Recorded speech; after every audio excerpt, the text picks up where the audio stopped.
नमस्कार। क्षमा चाहता हूँ आप लोगों को रात्रि के समय आप लोगों से बात करने के लिए आज कोशिश की है मैंने। और समय ये चुनने के पीछे कारण ये रहा है कि जब से मैंने ये डाला पोस्ट जो है ननकी राम जी वाला कि भाई ननकी राम जी को मेरा समर्थन है और मैं भी धरने में शामिल होऊंगा। तो ये तो खैर ठीक है, धरने में शामिल होना अलग विषय है, लेकिन ननकी राम जी से मेरे ऊपर बहुत ज्यादा प्रश्न या बातचीत नहीं हो रही है। जो बातचीत हो रही है ननकी राम जी पर, ये पूरी चर्चा आज वहां की है।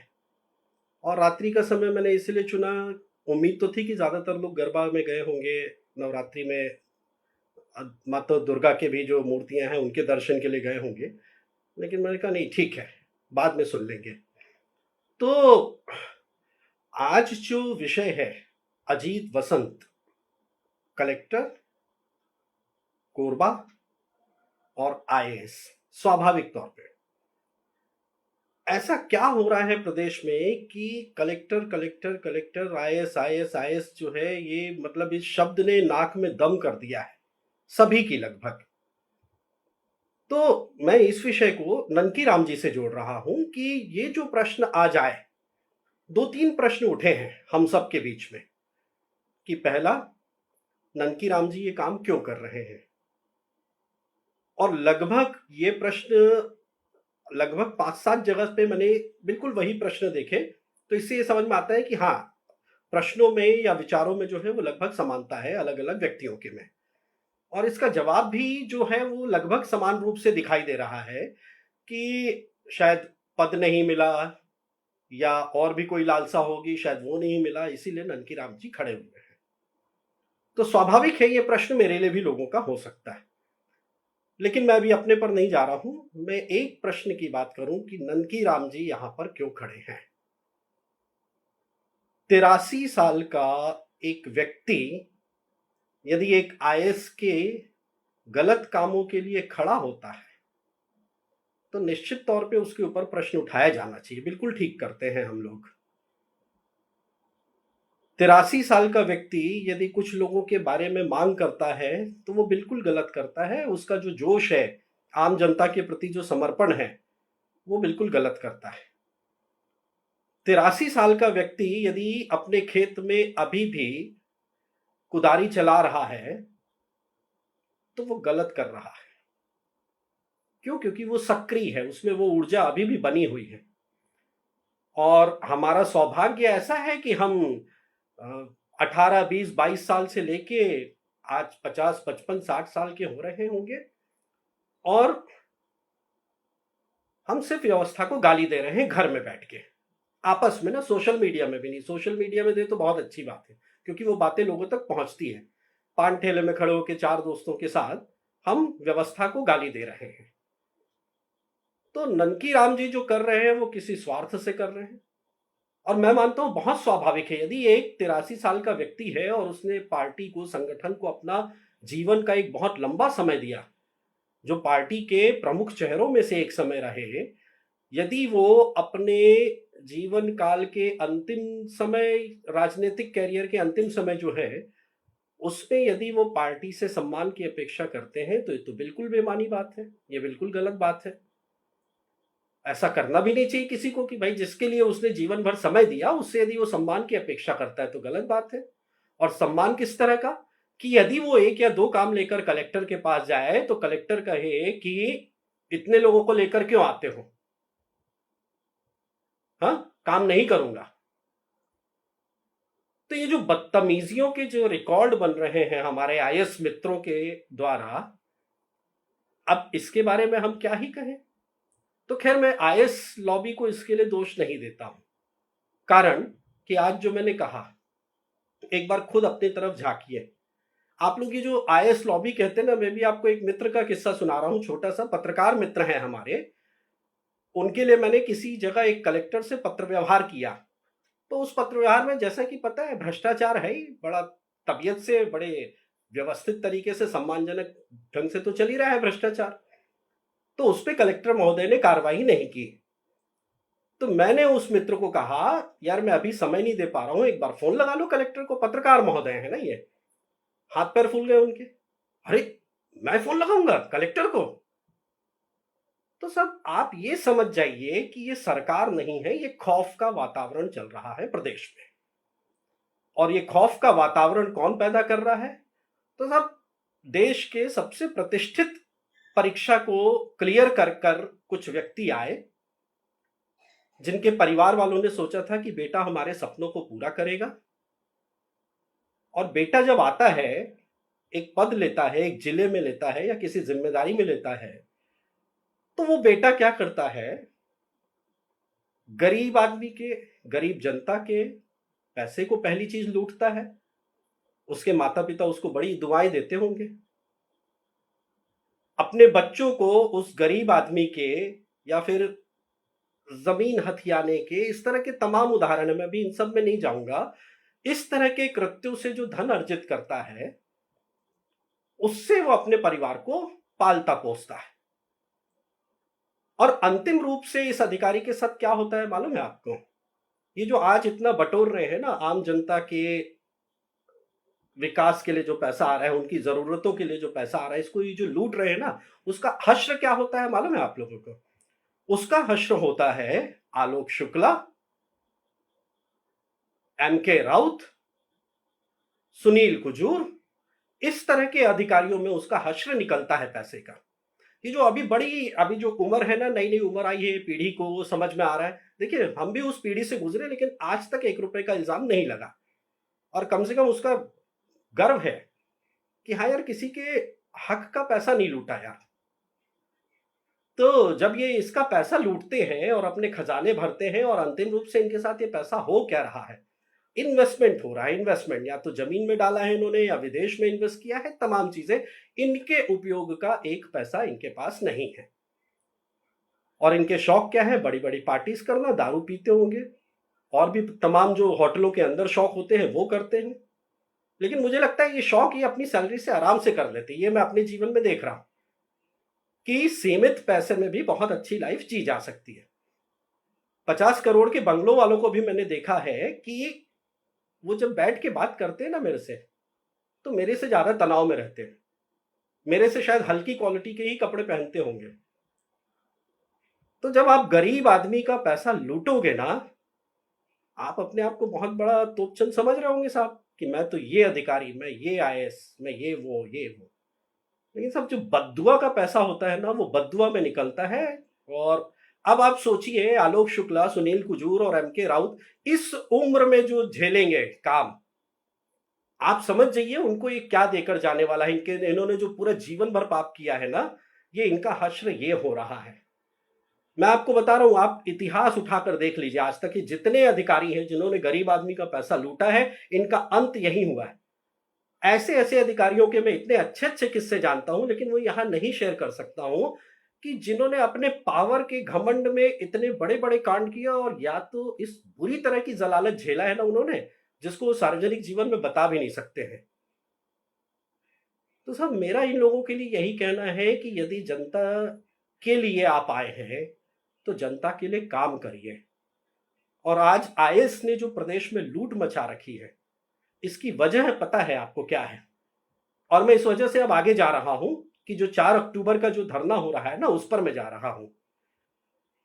इन आईएएस लोगों ने जो लूट मचा रखी है, इसके गिन के 3 से 4 कारण है। पहली चीज, एक बार जरा आईना ले आइए और अपनी आंखों के सामने रख के देख लीजिए अपना चेहरा।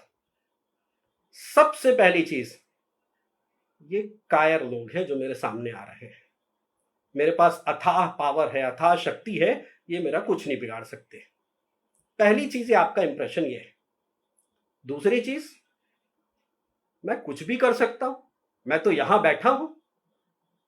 और जब मैं यहां बैठा हूं और कुछ भी कर सकता हूं, जो दीपक सोनी जी का मेरा जो था संवाद जो था कलेक्टर बलौदा बाजार, इवन मैं यदि बात करूं, दीपक सोनी को छोड़ दीजिए, अवनीश शरण जी का जो मेरा था, जहां से एक्चुअली इस पूरे आंदोलन या पूरे पूरे इस मुहिम का जो बात निकली ना, अवनीश शरण ने जिस निहायती बदतमीज ढंग से बात किया था मुझसे, उनको शायद कल्पना नहीं होगी कि वो किससे बात कर रहे थे या उनका दांव कैसा उल्टा पड़ सकता था।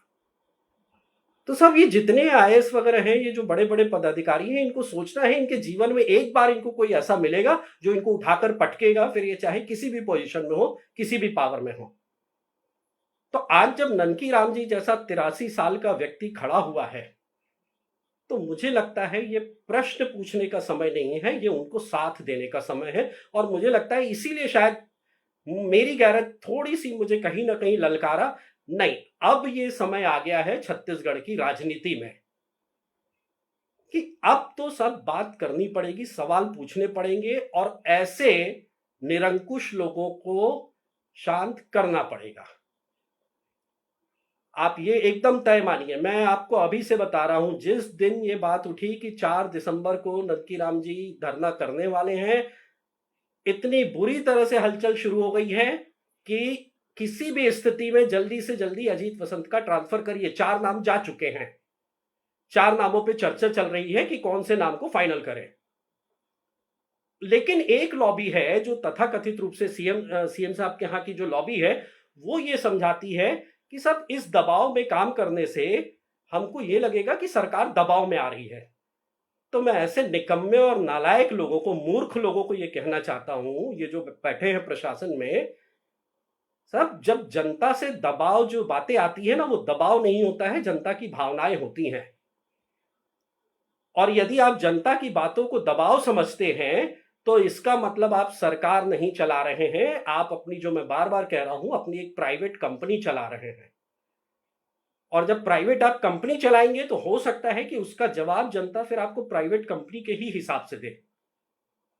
तो इसीलिए यदि बात आ रही है, चाहे ये मैंने एनएचएम के आंदोलन के समय भी देखा, एनएचएम के आंदोलन के समय भी सरकार का ज्यादा ध्यान हड़ताल तोड़वाने से ज्यादा इस बात पर था कि साहब क्या हम दबाव में निर्णय लेंगे तो कहीं हमारे खिलाफ तो मैसेज नहीं जाएगा। इन लोगों को इतनी सी बात समझ में नहीं आई, यदि आप एक बार में उनकी बात मान लेते तो वो दबाव नहीं होता, वो ये होता कि हाँ आपने एक संवाद कायम किया और आपने इनकी जो उचित मांग थी उसको पूरा किया और जो अनुचित थी उसको पूरा नहीं किया। तो अजीत वसंत के मामले में भी यही चल रहा है। कुछ मूर्धन्य जो हैं लोग, हमारे विद्वान लोग, वो समझा रहे कि साहब इससे सरकार पे दबाव बन जाएगा कि सरकार ने दबाव में निर्णय लिया। साहब ये लोकतंत्र की पहचान है, दबाव में निर्णय लेना। हाँ, यदि जनता कुछ कह रही है तो आप निर्णय लीजिए, और यदि आप नहीं ले रहे हैं तो आप एक बात बहुत अच्छे से मान लीजिए कि आप सीएम साहब से लेके बाकी सारे प्रमुख लोगों को भड़का रहे हैं, भटका रहे हैं और गुमराह कर रहे हैं। और अंतिम रूप से अब यदि जो परिणति अब जो आ चुकी है, मुझे नहीं पता एलआईबी और बाकी सारी चीजों की रिपोर्ट क्या है, लेकिन मैं पिछले अप्रैल से अपने इस अभियान का स्व आकलन कर रहा हूं। लाइक्स पे मैं नहीं जा रहा हूं, कई पोस्ट पे तो 3-4 लाइक्स आते हैं, कोई दिक्कत नहीं है।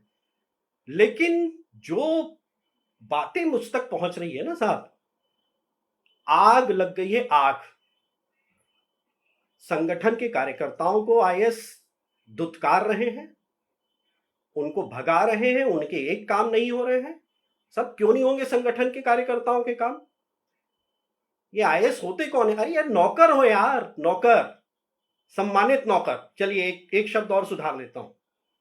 अभी क्या क्या काम नहीं कर रहे हैं आप आईएएस लोग, मालूम है आपको? पहली चीज, अहंकार में आप काम नहीं कर रहे हैं लोगों के, कि साहब अच्छा तुम आकर मेरे को बताओगे ये काम करना है। दूसरी बात, नहीं, जब मैं चाहूंगा तब ये काम होगा। तीसरी बात, राजनीतिक दल के लोग यदि हमारे पास आते हैं और हमको कोई काम करने के लिए कहेंगे तो हम ये काम नहीं करेंगे। क्यों? क्योंकि एक जो पूरी आईएएस लॉबी है वो इतनी मजबूत हो चुकी है कि अपने आप को सर्वे सर्वा समझ रही है।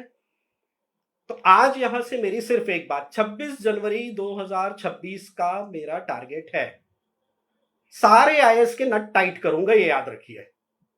और ये मैं अकेले नहीं करूंगा, मुझे पता है पूरे प्रदेश की जनता अब साथ आ रही है। धीरे धीरे जिस तरह से रिस्पॉन्स आ रहा है ना, पूरे प्रदेश की जनता सामने आ रही है। और आईएएस लॉबी से मैं एक बात बहुत स्पष्ट तौर पे आज कह देना चाहता हूं, सब आप लोग अपना गुट बांट लीजिए। ईमानदार अधिकारियों के साथ हम मजबूती से खड़े हैं, जो काम करने वाले अधिकारी हैं उनके साथ हम बिल्कुल मजबूती से खड़े हैं।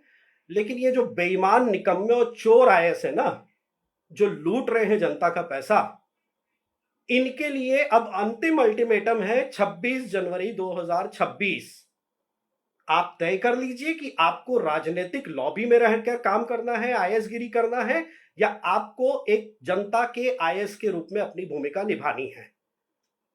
यदि आप जनता के आईएएस के रूप में अपनी भूमिका निभा रहे हैं तो आज संकल्प ले लीजिए, जिस दिन आप ये वीडियो सुनते हैं प्रयास करिए कि ये वीडियो सारे आईएएस तक पहुंच जाए। यदि आप ये वीडियो सुनते हैं उसके बाद से लूटमारी छोड़ दीजिए। शिष्टाचार की मैं बात नहीं कर रहा हूं, उसको मैं क्या कोई नहीं खत्म कर सकता है। हालांकि जब मैंने ये बात कही थी तो शिष्टाचार पे भी लोगों की प्रतिक्रिया आई कि नहीं, भ्रष्टाचार पूरा खत्म होना चाहिए, लेकिन मुझे मालूम है शिष्टाचार तो आदमी खुद ही दे देता है। तो यदि आप शिष्टाचार के अतिरिक्त काम कर रहे हैं तो आप तय मानिए 10 से 12 आईएएस बिल्कुल चिन्हांकित हो चुके हैं। और मैं अब आज आम जनता से आग्रह करता हूं, आपके पास जिस भी आईएएस के कच्चे चिट्ठे हों वो कृपा करके मुझे भेज दीजिए। मैं एक बात के लिए भरोसा दिलाता हूं कि ईओडब्ल्यू एसीबी पे तो हमारी पहले ही आलोक शुक्ला में हमारी पुलिसिंग पे भरोसा खत्म हो गया है, उसकी तो बात ही नहीं हो रही है, तो उसको तो छोड़ दीजिए। इनको अंजाम तक पहुंचाने का काम अब हम लोग करेंगे।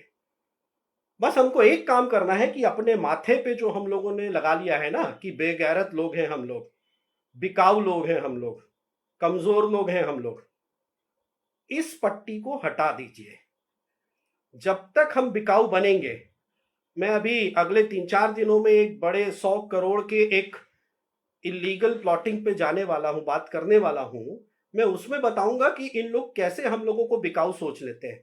इनको लगता है जो भी एक मुद्दा लेकर आएगा, चाहे आईएएस हो या चाहे आईपीएस हो, जो भी, हाँ ये मुद्दा लेकर आएगा और अगले दिन या तो दबाव डालेंगे, पहले तो पैसे देते हैं, पैसे देंगे तो मामला खत्म हो जाएगा, और नहीं तो दबाव डालेंगे तो दबाव से टूट जाएगा। सब आप लोग को नहीं पता इन अधिकारियों को कैसी कैसी जलालत झेल रहे हैं, ये लोग कितने फ्रस्ट्रेशन में चल रहे हैं। ये आप लोगों को पावरफुल लगते होंगे, लेकिन मैं बता रहा हूं मेरे को इनसे कमजोर आदमी कोई नहीं लगता है आईएएस और आईपीएस से। इनके साथ फोर्स है, इनके साथ एक वर्दी है, ये इसीलिए मजबूत है।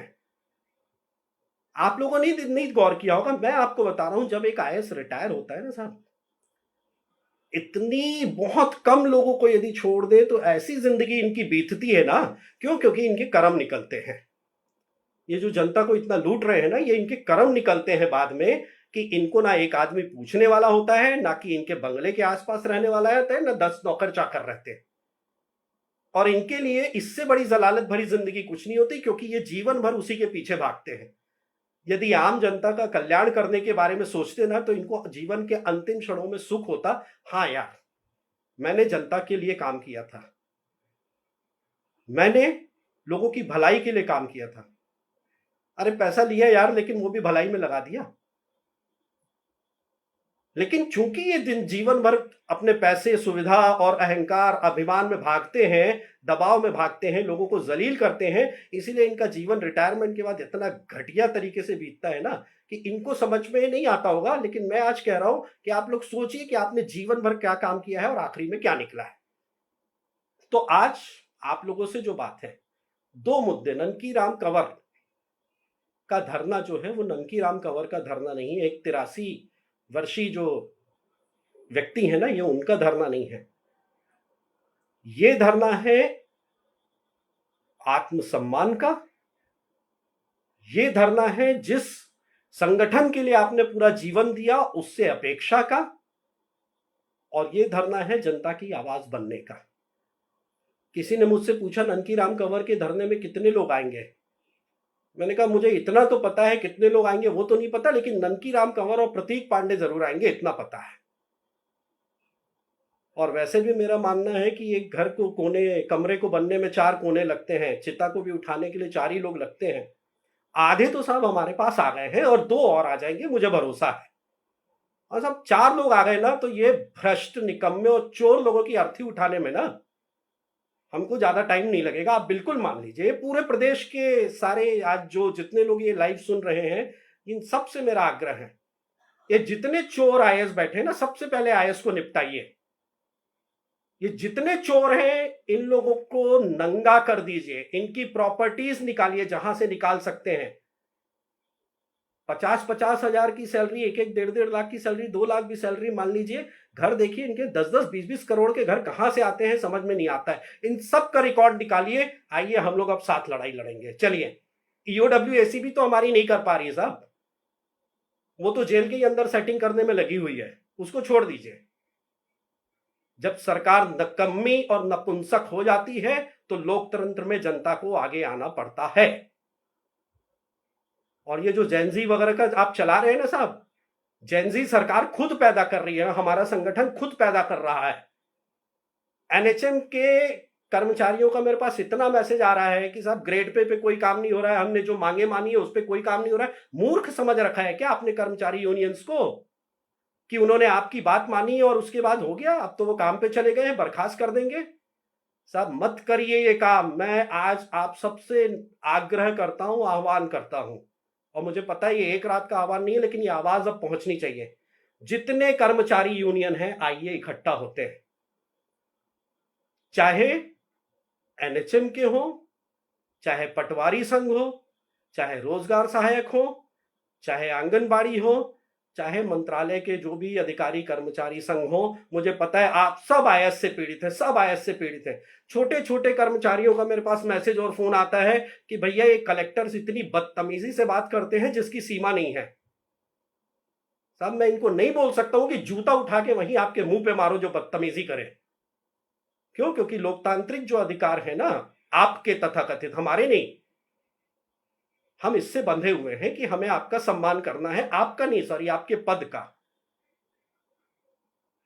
तो ये जो छोटे छोटे अधिकारी जो कर्मचारियों से आप लोग ये जो बदतमीजी कर रहे हैं, इसको करना बंद कर दीजिए। आप यदि अपना फ्रस्ट्रेशन दूसरे कर्मचारियों पर उतार रहे हैं, आप यदि अपने परिवार का फ्रस्ट्रेशन दूसरे लोगों पर उतार रहे हैं, तो माफ कीजिए, आपको नौकरी की नहीं, आपको साइकोलॉजिकल काउंसलिंग की आवश्यकता है। आप लोग मनोवैज्ञानिक, मानसिक तौर पे बीमार रोगी हैं सारे आईएएस, जो इस तरह के भ्रष्ट और जिस तरह के बदतमीजी से काम कर रहे हैं। तो आज मैं आपसे इसीलिए कह रहा हूं, सारे यूनियन से, जितनी छोटी छोटी यूनियन से, आइए हम लोग एक होते हैं। इन्होंने तो 2-2.5 साल में प्रदेश को बर्बाद कर दिया है, बर्बाद। इतनी बुरी तरह से प्रदेश बर्बाद हो गया है, जहां जाइए साहब जमीन पे इसका कब्जा हो रहा है, साहब रेत घाट ये उठा रहा है, साहब क्रशर का पूरी माइनिंग ये उठा रहा है, साहब इस फंड का इतना घोटाला इसने कर दिया है, साहब इसके पास पैसा नहीं पहुंच रहा है, साहब सैलरी नहीं मिल रही है, सब मतलब क्या क्या गिनाऊं मैं, क्या क्या गिनाऊं। और सब ये चोर आए ऐसे साले। क्षमा चाहता हूं, मैं बहुत क्षमा चाहता हूं, लेकिन मुझे लिटरली फ्रस्ट्रेशन नहीं, गुस्सा आता है इन लोगों पे कि ये जनता की नौकरी इसीलिए कर रहे हैं, चोरी करने के लिए, हराम का माल खाने के लिए। सुधर जाइए आईएएस, सब सुधर जाइए। और मैं अब ये गुस्से में क्यों आ रहा हूं, क्योंकि मैंने अपना धर्म और अपना कर्तव्य निभाया था।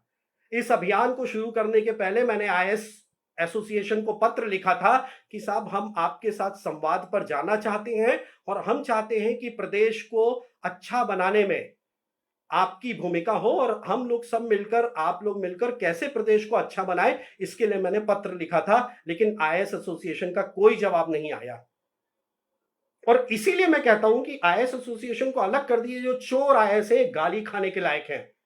और साहब यदि अब आप 26 जनवरी तक नहीं आप सुधरे, यदि आपने अपनी बदतमीजी नहीं बंद की और प्रदेश की ये लूट बंद नहीं की। कोरबा का पता है क्या रेट चल रहा है कलेक्टर बनाने का? बताऊं? ज्यादातर लोगों को पता होगा। अरे चो लोगों, कुर्सी जब खरीद कर आओगे तो तुम क्या वहां सेवा दोगे? तुम्हारा ईमान इतना नहीं होता है कि एक बार मना कर सको, बिना पैसे दिए जाऊंगा, जहां भी जाऊंगा बिना पैसे दिए जाऊंगा, स्वाभिमान से नौकरी करूंगा।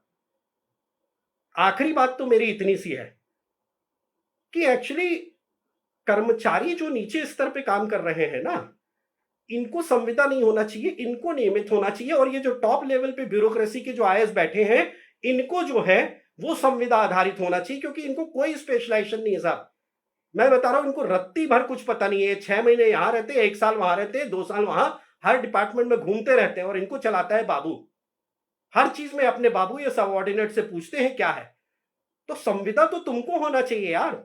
और तुम्हारे मन में डर क्यों नहीं है? क्योंकि तुमको पता है कि तुमको बर्खास्तगी का प्रोसेस इतना लेंथी है, तुमको इतना संवैधानिक संरक्षण मिला है कि कुछ किया ही नहीं जा सकता है। नेता मंत्रियों को तो 5 साल में हटा सकते हैं, लेकिन तुम लोग तो बेलगाम घोड़े हो। मैं फिर स्पष्ट कर रहा हूं, ये ईमानदार और प्रतिबद्ध अधिकारियों के लिए, ये चोर अधिकारियों के लिए, जो चोर आईएएस बैठे हैं ना, ये उन सारे अधिकारियों के लिए है। तो यानी आप लोगों ने तमाशा बना दिया है यार, प्रदेश की ऐसी तैसी कर दी है। आप हर कोई आदमी कह रहा है कि साहब गुस्से में उबाल आ चुका है। मैं परसों मेरे पास एक विधायक जी का फोन आया था और उन्होंने, पता है आपको, संगठन के लिए ऐसा शब्द उपयोग किया, मैं नहीं कर सकता हूं, इसलिए संगठन कार्यालय जाना मैंने बंद कर दिया भाजपा का, कि हमारे मतलब संगठन के भी पदाधिकारी को इन लोगों ने कवर कर दिया। संगठन के पदाधिकारी भी इनकी राह पे चले गए, चोर लोगों की। बहुत स्पष्ट बात, चाहे वो मंत्री हो चाहे अधिकारी हो, यदि चोरी कर रहे हो मैं नहीं छोड़ूंगा। चलो अब आप मेरे को निपटा लो, सारे चोर लोग एक हो जाओ और चलो ठीक है। मैं अकेला तो नहीं हूं, मुझे पता है, बहुत सारे मैसेजेस आ रहे हैं यहां पर, मैं अकेला नहीं हूं, मुझे पता है। और जिस दिन ये जनता सड़क पर उतर गई ना, जेनजी का नाम मत दीजिएगा आप, ये आपके कुकर्मों का अंजाम होगा, परिणाम होगा। तो अब आज मैं बस यहीं से अपनी बात खत्म करता हूं। मैं रात भर एक्चुअली बात करना चाहता हूं आप लोगों से, जिस तरह की आप लोग की प्रतिक्रिया आ रही है, सारी चीजें हैं, कि इन निकम्मे आईएएस लोगों से डरना छोड़ दीजिए। इन निकम्मे आईएएस लोगों को नंगा करना शुरू कर दीजिए। इनके जितने कच्चे चिट्ठे हैं सब सोशल मीडिया में डालना शुरू कर दीजिए। ये कलेक्टर यहां इतना पैसा लेता है, ये कलेक्टर यहां इतनी बदतमीजी करता है, कपड़े उतार दीजिए। और साहब आईएएस, मेरा आप लोगों से एक निवेदन है, बहुत थोड़ा सा, मैं हमारी दीदी महिलाओं से क्षमा चाहता हूं ये शब्द यूज करने के लिए, लेकिन साहब आईएएस लोग चड्डी बनियान अपने पैसे के खरीदना, क्योंकि अब जब जनता उतरेगी ना तो आपके कपड़े उतार लेगी और सिर्फ आपके पास वही छोड़ेगी जो आपके पैसे का है। तो यदि आप बाजार में आए, ऑफिस में आए, तो साहब चड्डी बनियान तो अपनी पहनकर आना। तो आखिरी लाइन, 26 जनवरी 2026, अगले 3 महीने हैं, अपनी कार्यप्रणाली सुधार लीजिए, नहीं तो नौकरी छोड़ने की तैयारी कर लीजिए। और किसी जांच से आपको कोई नहीं बचा पाएगा, चाहे आप कोल में पैसा खा रहे हो, चाहे आप शराब में पैसा खा रहे हो, चाहे ट्रांसपोर्ट में पैसा खा रहे हो। ट्रांसपोर्ट यूनियन का मेरे पास फोन आता है अलग अलग जगह से, भैया बस्तर में ये वाली लूट चल रही है, भैया यहां ये वाली लूट चल रही है।